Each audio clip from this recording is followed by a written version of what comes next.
We got that scope snugged up on there. Take this out of the vise.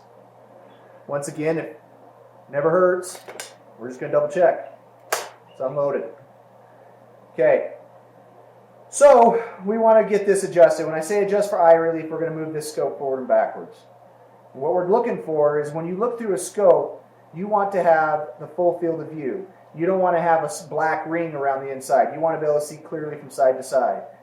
And if you get too close to the scope, it'll close in. If you get too far away from the scope, it closes in on you. You don't want that. You want to be right in the middle of that.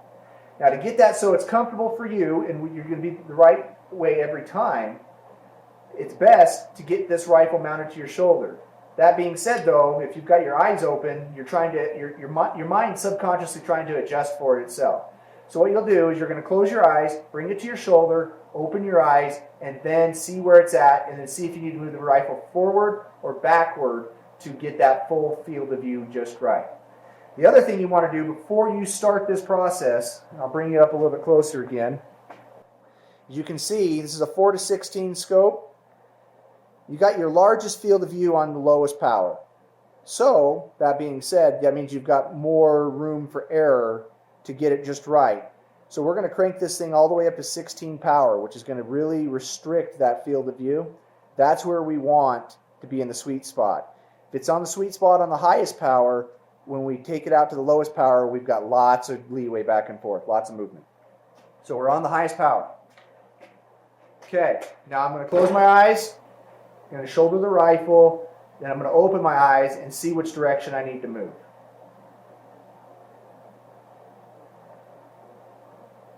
Okay, so I'm looking there. It looks pretty good. Definitely doesn't need to be. If anything, I need to go a little bit farther away from me. So I'm going to take and just give it just a little bit of a scooch forward. And we'll do the process again.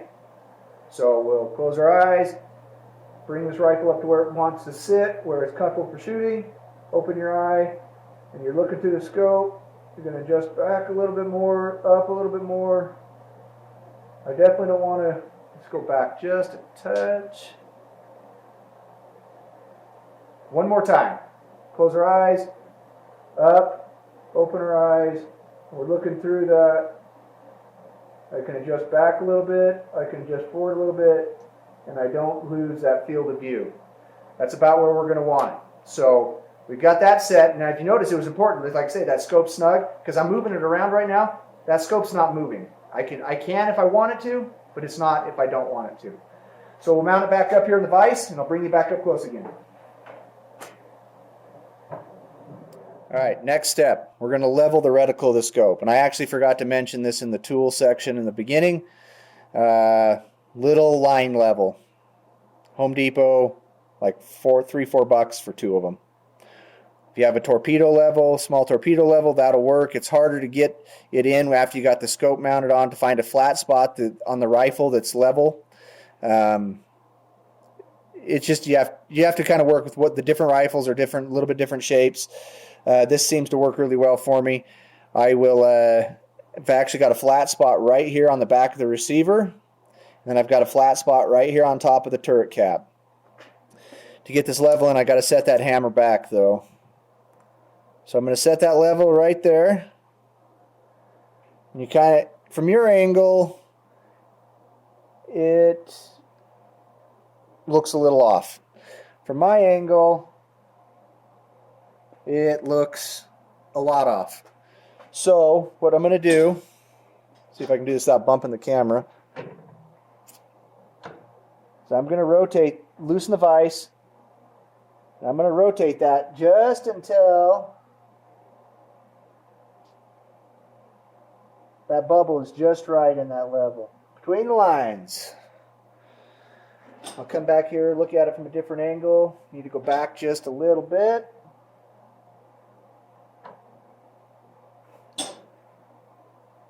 Perfect. How's it look from you guys? Can't hardly see it. You're going to have to trust me. It's between the lines. Now I'm going to take that level from there. Now I've got the vise snugged up again. And remember, we're not putting the rifle in the vise without soft jaws. Don't do it. It's not a good idea. Now I'm going to take that level up here, move it to the turret cap on the scope.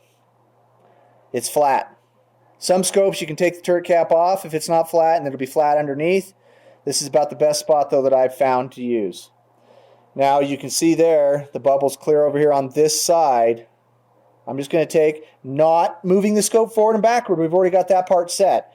I'm just going to rotate this scope.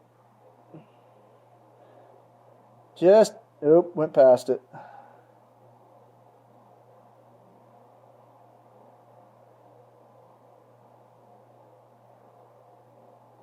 Can't get it right where I want it. I'm going to loosen these screws up on the base just a smidgen.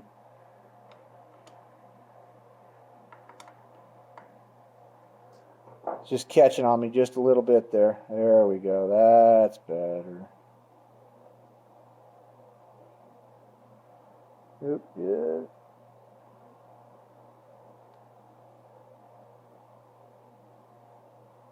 Perfect. Okay.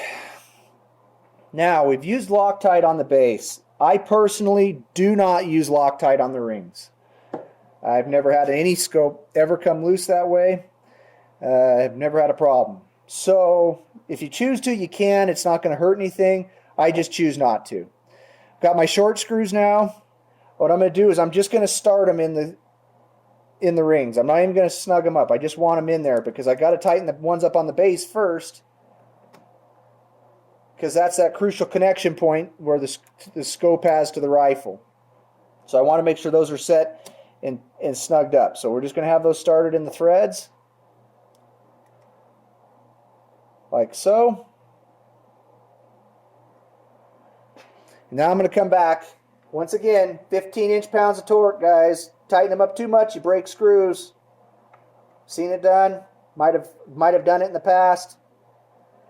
If you have any question at all, get the little Torx driver, so that way you're not tightening it up too tight. Okay, those are where they need to be now.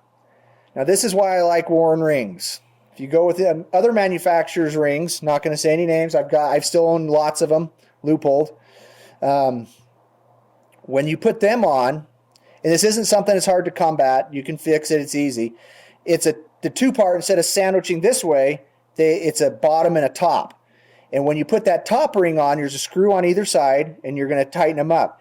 You just have to leave the level on the scope, because as you tighten one side, you come back to this side, as you tighten this side, the scope's going to try to crawl this way a little bit, and then you tighten this side and it crawls back a little bit. And you just want to make sure you're watching that bubble on the scope to make sure it's still level. Otherwise, you'll crank down one side, and then it'll just roll it to the side, and you'll never get it back.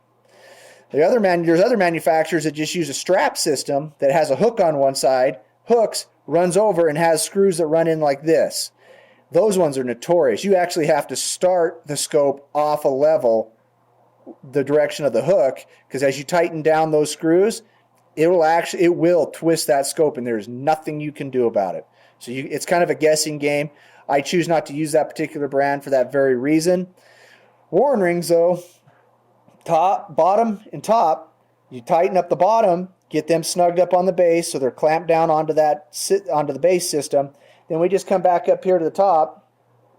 There's two screws in the top, so I'm going to snug the back one. Then I'm going to go to the front one here on this particular ring, snug it, and just alternate between the two until I get to the appropriate torque on those screws. Once again, not too tight. We don't want to crush up on the scope tube. We don't want to break screws. Nothing like that. So I'm going to repeat the same process on the front. Like so.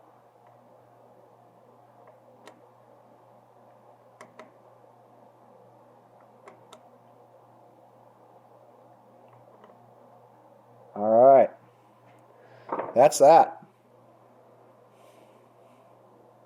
As you can see, my scope level, the level on top of the scope, is the bubble's still right between the lines. Nothing's moved. We're set to go. I'm going to set that hammer down. All right, everybody. So that's the basics of mounting a scope to a rifle with everyday hand tools. Anybody can do it. Pretty straightforward. I hope I took a lot of the mystery out of it. Pretty simple. Anybody can do it, like I say. Stay tuned for a future video where I go over bore sighting, which bore sighting, all that is getting you close on target to before you go to the range. That way you're not wasting a lot of ammo when you get there to fine-tune it. If you like this video, remember to give me a thumbs up, subscribe, comment. Love the comments. I know it takes me a day or two to get back to people sometimes, just because of my work schedule and stuff like that. But I do try to get back to everybody. Yeah. Other than that, though, we're just here at High Desert Hollow, trying to live a more self-reliant lifestyle and promote modern homesteading. Adam with High Desert Hollow, signing out.